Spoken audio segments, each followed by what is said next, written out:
And now some fresh pickings from the political grapevine. The Pentagon went ahead with the construction of a $36 million command and control building in Afghanistan, despite the fact that generals on the ground said it was not needed. The Special Inspector General for Afghanistan Reconstruction concludes the facility at Camp Leatherneck, Afghanistan was unwanted, unneeded, and unused. The request to cancel the project was rejected by then Major General Peter Vangel because the money had already been appropriated by Congress. Almost a year later, as the surge was drawing down, construction began.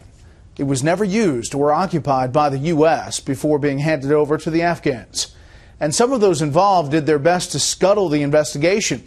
Recommendation number 1 from the Inspector General: the Pentagon needs a clear statement that taxpayer funds should not be spent when they are no longer needed, merely because an official does not want to undertake the burden of requesting the reprogramming or rescission of those funds.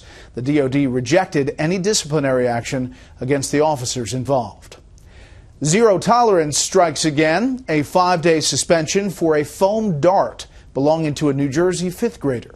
The school categorized the Nerf gun bullet as a self-constructed weapon because it had a toothpick in it.